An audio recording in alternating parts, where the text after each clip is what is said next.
खर्चा चले, खुद के भरण पोषण के साथ साथ हमारे कुछ और सामाजिक दायित्व होते हैं उन्हें पूरा करने के लिए।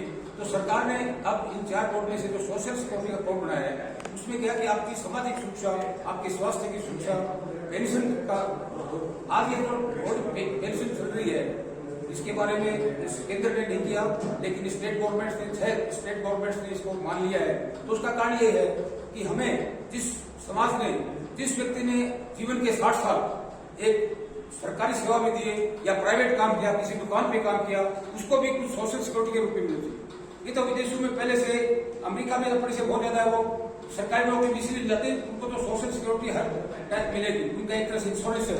यदि आप बीमार हो गए फोन करो, एम्बुलेंस घर पे आएगी, आपको ले जाएगी। तो हमारा देश या हम भारत निवासी चाहते हैं कि हर चीज सुरक्षा हमें भी मिले।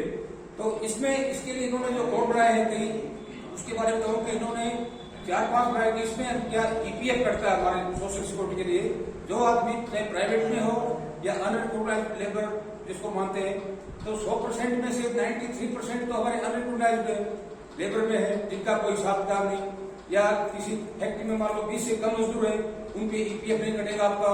तो सोशल सिक्योरिटी कहाँ हुई उसकी, क्या हुआ? उसने जो कमा लिया रोजाना खा लिया वही है। जैसे कोरोना आया था उसमें आपकी रेडी वालों की या दूसरे आदमी को इसीलिए प्लान करना पड़ा कि उनको खाने का कोई साधन नहीं था। हालांकि सामाजिक कार्यकर्ताओं ने अनेक उनकी सहायता की, तब उनका काम चला। जो किराएदार थे उन्होंने 2-2 महीने का, 3-3 महीने का किराया ले लिया। तो ऐसी आफत दिया है, इसलिए हमें ये सोशल सिक्योरिटी कोड लाया है। उसमें क्या कमियां हैं वो हम सरकार को बताएं, क्योंकि लागू नहीं हुआ है। 2022 में पास हो गया था, पार्लियामेंट ने पास कर दिया, हालांकि इसको 2020 में पेश किया था। हालांकि ये एक एक्ट जो है सोशल सिक्योरिटी का 2008 में बना था, लेकिन उसके बाद में नया जो आया है लागू नहीं हुआ। हालांकि एक्ट वगैरह बन गए इसमें। तो जब भी ये बंद हो गया वर्कर्स के लिए 5 साल का प्राइवेट किसी को नौकरी करते हो रजिस्टर्ड फर्म में, तो ग्रेजुएटी के हकदार होते थे। अब सरकार ने नए रूप में एक थोड़ा फायदा किया कि 1 साल यदि आपने लगातार सर्विस कर ली किसी संस्थान में, चाहे वो प्राइवेट हो सरकारी, उसको आपको ग्रेजुएटी मिलेगी। ग्रेजुएटी की जो भी हिस्सा है अलग अलग वो आपको मिल जाएगा, पहले 5 साल मिलता है। इसी तरह छुट्टियों के लिए कहा है इसमें संस्थाओं के लिए आप इसमें रूल में बनाया है कि 1 साल में एक बार जो भी वर्कर देश के किसी भी कोने में जहाँ रहता है उसका मूल निवास, मान लो बिहार का आदमी राजस्थान में काम कर रहा है, तो 1 साल में एक बार वो कंपनी उसको किराया देगी। रेल यात्रा हो या जो भी साधन है उस साइड का साधारण उसका किराया देगी परिवार से, साल में एक बार वो कर सकते। तो ये एक तरह से सामाजिक सुरक्षा है। बच्चों की पढ़ाई के लिए खर्चा देते हैं, एजुकेशनल अलाउंस है, जो भी हेल्थ सर्विस के दौरान भी हमें सुरक्षा मिलनी चाहिए। तो इसके लिए हम 93% जो अनरिकॉग्नाइज्ड है उनकी ज्यादा चिंता है, क्योंकि रिकॉग्नाइज्ड है उनको तो पेंशन एनपीएस तो मिल ही नहीं है, और पेंशन भी स्टेट में शुरू कर दी हो जाएगी, मेडिकल का खर्चा मिलता है। तो इन्होंने ईएसआई हॉस्पिटल खोले हैं छोटे जो वर्कर्स उनके लिए, हर जगह मेडिकल कॉलेज। अलवर में जो अपने राजस्थान में जैसे मेडिकल कॉलेज ईएसआई का है वो प्योरली वर्कर्स के लिए। तो हम एक सुझाव देंगे कि जो मेडिकल कॉलेज है उसमें वर्कर्स के बच्चों के लिए 100% रिजर्वेशन हो। जैसे एमबीबीएस की सीट होती है उसमें 15% एसटी के लिए है, 12.5% एससी का है रिजर्वेशन है, ईडब्ल्यूएस का भी आ गया, फौजियों के लिए अलग है। तो उस कॉलेज में वर्कर्स के बच्चों को कम से कम 50% बच्चे एमबीबीएस में ईएसआई के कॉलेज में एडमिशन हो, तो उनका भी उद्धार हो आगे। तो इस तरह की हम मांगे रखें। अच्छा, दूसरा इसमें जो बोर्ड बनाया है केंद्र सरकार ने, उसमें 4-5 इन्होंने बोर्ड बनाए, जैसे नेशनल स्टेट लेवल पे भी है और स्टेट लेवल पे बनाया है। तो उसमें 50 ऐसे मेंबर होंगे जो विभिन्न संस्थाओं से उन्होंने लिए जाएंगे।